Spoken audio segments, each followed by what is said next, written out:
Assalamualaikum warahmatullahi wabarakatuh. Alhamdulillah kita bisa berjumpa kembali di channel ini. Salawat dan salam selalu tercurah kepada Nabi Allah Muhammad sallallahu alaihi wasallam. Sahabat beriman yang dirahmati Allah Subhanahu wa taala, tidak lupa tentunya saya berdoa dan berharap kepada Allah semoga semua saudaraku yang menonton video ini selalu diberikan kesehatan, dilapangkan rezekinya, diampuni dosa-dosanya, dan dikabulkan segala hajat serta keinginannya. Amin amin ya rabbal alamin. Sahabat beriman yang dirahmati Allah Subhanahu wa taala, salawat kepada Nabi Muhammad sallallahu alaihi wasallam adalah amalan yang sangat dianjurkan di dalam Islam. Salawat bukan hanya tanda cinta kita kepada Rasulullah, tetapi juga sebagai bentuk ibadah yang membawa keberkahan dalam hidup kita. Pada kesempatan kali ini kita akan mengisahkan tentang seorang pemuda muslim, pemuda yang miskin, yang hidupnya berubah drastis berkat solawat yang selalu ia amalkan. Kisah ini mengajarkan kepada kita bahwa di balik kesulitan selalu ada jalan keluar yang penuh berkah jika kita berserah diri kepada Allah Subhanahu wa taala dan selalu mengingat nabinya.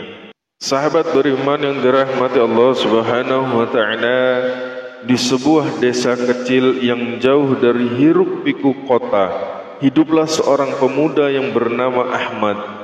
Ahmad adalah seorang yatim piatu yang hidup dalam kemiskinan.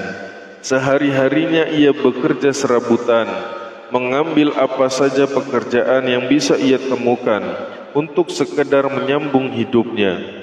Meski hidupnya yang sangat sulit, ada satu hal yang tidak pernah lepas darinya, yakni bersolawat kepada Rasulullah sallallahu alaihi wasallam. Setiap hari Ahmad selalu menyempatkan diri untuk duduk di sudut rumahnya yang sederhana, bersolawat kepada Nabi Muhammad sallallahu alaihi wasallam dengan khusyuk. Tidak peduli seberapa lelah atau lapar ia, solawat selalu menjadi pelipur lara dan sumber kekuatannya. Allah Subhanahu wa taala sendiri telah memerintahkan kita untuk bersolawat kepada Nabi sallallahu alaihi wasallam dalam firman-Nya di Quran surat Al-Ahzab ayat 56. Innallaha wa malaikatahu yusalluna 'alan nabi ya ayyuhalladzina amanu sallu 'alaihi wa sallimu taslima. Sesungguhnya Allah dan para malaikatnya bersolawat untuk Nabi. Wahai orang-orang yang beriman, bersolawatlah kamu untuk Nabi dan ucapkanlah salam dengan penuh penghormatan kepadanya. Sahabat beriman yang dirahmati Allah, ayat ini menunjukkan betapa mulianya amalan solawat, karena Allah dan para malaikatnya pun bersolawat kepada Nabi. Dengan bersolawat kita bukan hanya mendapatkan pahala tetapi juga keberkahan dalam hidup kita. Kembali kepada kisah Ahmad, meskipun hidup dalam kekurangan, ia tidak pernah mengeluh. Ia selalu percaya bahwa Allah akan membukakan pintu-pintu rezeki baginya. Setiap kali ia merasa putus asa, ia memperbanyak solawat dan berdoa kepada Allah agar selalu diberikan kekuatan dan juga kemudahan. Suatu malam, setelah seharian bekerja keras dan tidak mendapatkan hasil yang cukup untuk makan, Ahmad kemudian duduk di sudut rumahnya dan mulai bersolawat dengan sepenuh hati. Dalam doanya ia berkata, Ya Allah, aku tidak memiliki apa-apa selain cinta kepadamu dan kepada Rasulmu. Berilah aku kekuatan untuk terus bersabar dan tunjukkanlah jalan keluar dari kesulitan ini. Seiring dengan malam yang semakin larut, Ahmad tertidur dengan tenang setelah bersolawat. Di dalam tidurnya ia bermimpi bertemu dengan Rasulullah sallallahu alaihi wasallam.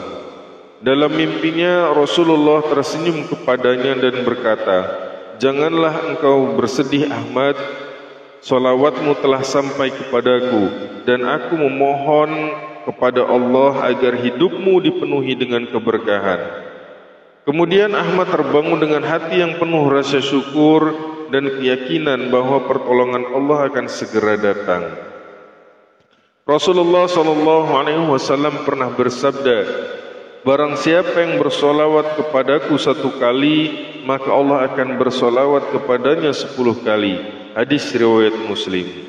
Hadis ini menunjukkan betapa besar keutamaan Allah Subhanahu wa Ta'ala tidak hanya memberikan pahala kepada orang yang bersolawat, tetapi juga melimpahkan keberkahan dan rahmat kepada mereka yang senantiasa mengingat dan mengagungkan Nabi Muhammad SAW. Keesokan harinya Ahmad pergi ke pasar untuk mencari pekerjaan seperti biasanya. Namun hari itu berbeda. Ketika ia berjalan, seorang pedagang kaya yang sudah lama memperhatikan kesungguhan dan juga ketekunan Ahmad memanggilnya. Pedagang itu berkata, "Wahai Ahmad, aku telah melihat betapa keras usahamu setiap hari. Aku ingin menawarkan pekerjaan tetap di toko milikku. Gajimu akan lebih dari cukup untuk kebutuhanmu sehari-hari." Ahmad sangat terkejut dan merasa ini adalah jawaban dari doanya. Ia menerima pekerjaan itu dengan penuh rasa syukur dan tidak lupa untuk terus memperbanyak sholawat sebagai bentuk rasa terima kasihnya kepada Allah dan juga Rasulullah. Kehidupan Ahmad pun berubah drastis. Dari seorang pemuda miskin yang sering kelaparan, ia kini menjadi seorang yang berkecukupan dan selalu bersedekah kepada orang-orang yang membutuhkan. Ahmad tahu bahwa semua ini adalah berkat dari sholawat yang selalu ia amalkan. Sahabat beriman yang dirahmati Allah, kisah Ahmad mengajarkan kepada kita bahwa tidak ada amalan yang sia-sia di sisi Allah. Sholawat yang ia amalkan setiap hari menjadi jalan pembuka rezeki dan keberkahan dalam hidup. Rasulullah juga pernah bersabda, sesungguhnya orang yang paling dekat denganku adalah orang yang paling banyak bersolawat kepadaku. Hadis riwayat Tirmizi. Jadi solawat bukan hanya membawa kita lebih dekat kepada Rasulullah, tetapi juga menjadi sarana untuk mendapatkan rahmat dan pertolongan Allah di dunia dan juga di akhirat. Sahabat beriman dirahmati Allah, demikianlah kisah yang bisa kami bagikan. Mudah-mudahan bermanfaat. Akhirul kalam, assalamualaikum warahmatullahi wabarakatuh.